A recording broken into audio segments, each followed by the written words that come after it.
Hello everyone. So as promised, sorry it took so long. I'm going to share some of the tips and strategies that I use to pass the 268.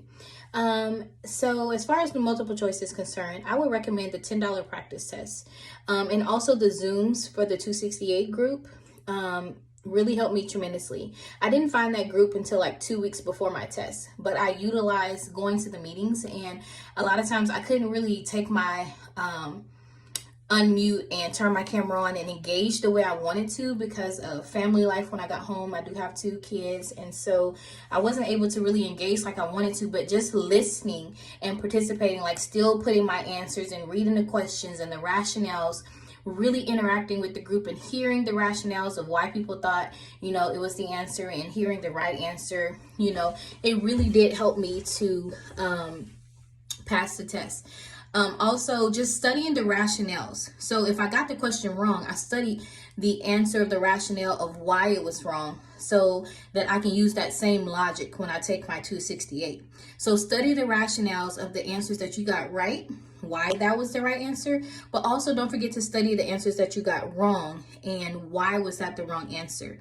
So the test is really a best practices test. It's really like, what is the best thing that the principal should do now, like right now? What is the best decision that the principal should make? And so when you think from that mindset, it will help you to think like, which one is the best thing to do? I know this might be good to do, but what is the best next step for the principal to do? So you really have to put yourself in a principal's perspective when you take the test, a principal role. And so just really study the rationales, take that $10 test. Like a week before it was time for me to take the 268, I bought the practice test again and took it again. And my score was amazing because I had been studying, and I memorized most of the answers, but I knew why I was picking those answers. So study rationales for multiple choice. It'll help you to do well on your test. Next, the constructive response. I felt honestly stronger about the constructive response than I did the multiple choice. And I end up scoring like 2 6s, a 5, and a 4. Okay. So as far as the constructive response, my friend Hope, like I told you, printed out scored responses of a 3. It looks like this.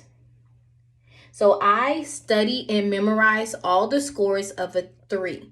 Okay, and so how I memorized it was, of course, I memorized everything, but I memorized the format of the question. So question number 1 is the high leverage instructional practice that needs to be improved in the situation is the amount of time that the teacher spent on the elements of poetry compared to the more rigorous skill. So I memorized that.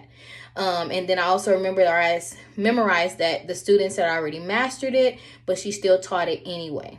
And so the 2-step plan, I memorized this. The 2 steps that should be implemented to address the instructional practice needing improvement is 1, when she's lesson planning, she needs to take into account the skills that's already been taught and make sure that the objective that was mastered, elements of prayer have been taught and mastered when covering. So she basically was teaching a TEK that had already been mastered. And so the best thing she needs to do is to have better lesson plans. And also, number 2, she needs to be flexible in her instruction. And if the students just monitor and adjust. So that's all I remember for question number 1. The high leverage instructional practice that needs to be improved was the time spent on a more rigorous skill that needed that attention, and how she spent time on a skill that had already been mastered. And then I memorized the 2-step plan. 1, better lesson planning, and 2, she needs to monitor and adjust her teaching to match what the students already know. Okay, and she can do that through pre-assessments as well. So that's for question 1. I memorized that. That was it. Question number 2, because everything on the test, same format. So question number 2 is an exit ticket question. And it was about, and there are 2 exit ticket questions. It was about 2 areas that needed improvement. 1 was the exit ticket was not aligned to the TEKs. And it wasn't rigorous. And then 2, the pacing of objectives did not reflect the rigor of the skills presented. So basically, the things that needed more time was not given because the alignment and the pacing wasn't aligned together. And then B, you have to make an exemplar. So you want to do like kind of like our previous courses. Day 1, they're going to do this. Day 2, they're going to do this. Day 3, they're going to do this, and so forth and so on. And really breaking down how you teach whatever the scenario is. How are you going to teach it and break it down? And then you always end with, I need to assess. And so C, it says, how will you coach, how do you plan to coach the teacher using exemplar? So basically the explanation is to use that exemplar that you created and implement it with the teacher, so that you can model more appropriate pacing with the unit. I memorized that. I memorized the fact that it was 2 areas that needed improvement. The exit ticket needed to be aligned with the TEKS. And then 2, the pacing of the objectives was not aligned, and did not reflect the rigor of the skill presented. And then I memorized B, that I needed an exemplar for day 1 through whatever. And then C, the explanation part of it is to coach the teacher using the exemplar you created. Bam. That's all I memorized for number 2. Question number 3. And sorry, I'm trying to hurry up, guys. Question number 3 is an exit ticket question. And so basically you have to ask questions. This is a question about questions. You have to figure out what are you going to ask the teacher to help them, realize like how to do better. And so question 1 is, why do you think so few students chose the correct option in the first exit ticket? And why did you reteach it to the whole class? And then you kind of explain like, why is that a good question? And you say, because it can help them, re-look at why they taught that and what they need to reteach based on, because they got most of the answers wrong. And then question 2, you would ask, why do you think so few students were able to answer correctly? And so you have to explain yourself, and when you explaining yourself on the test, you want to use the data that they give you and make sure you name it. I got, according to this article, blah, blah, blah, blah, according to the parent survey, blah, blah, blah, blah, blah. This percentage. Be very specific, okay? And then question number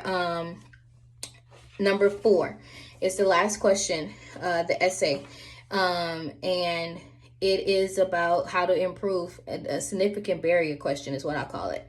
And so number 4, a significant barrier to success, to change. A significant barrier that needed to be changed was effective communication. I memorized that. And then I made a 2-step plan. How do we want to fix it? 1, the principal needed to meet with all grade levels and basically recast the vision. 2, a way to fix it, for the 2-step plan to address the significant barrier at the school, is to create a timeline and set SMART goals so that the teachers can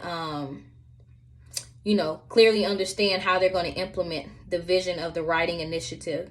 And then 3, they need to the principal needs to give a PD to make sure that the teachers understand the writing initiative and how to implement it.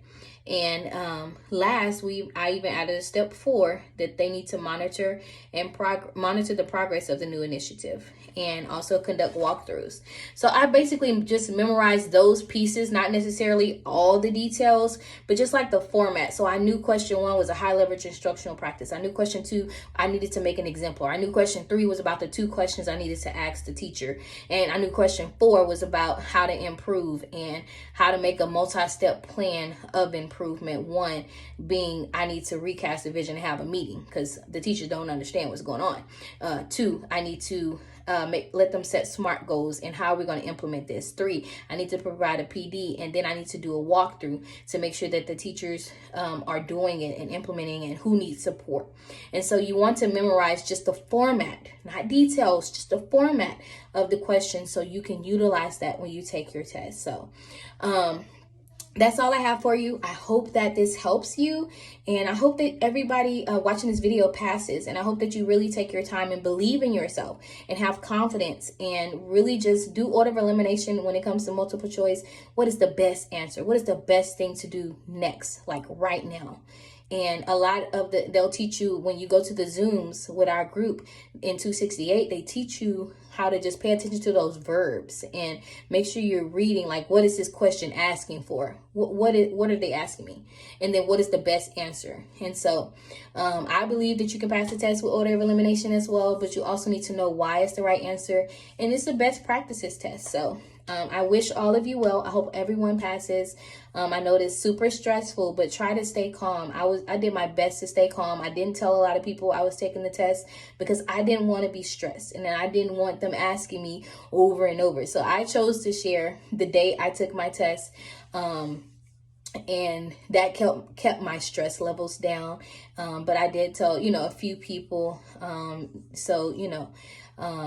that I trusted and that I knew, mostly that was already in my class. So my baddies group. But anyway, I wish you well. And I hope that this video helps you with especially the CR constructed response and just how to memorize the format. If you have any more questions, just ask. Bye.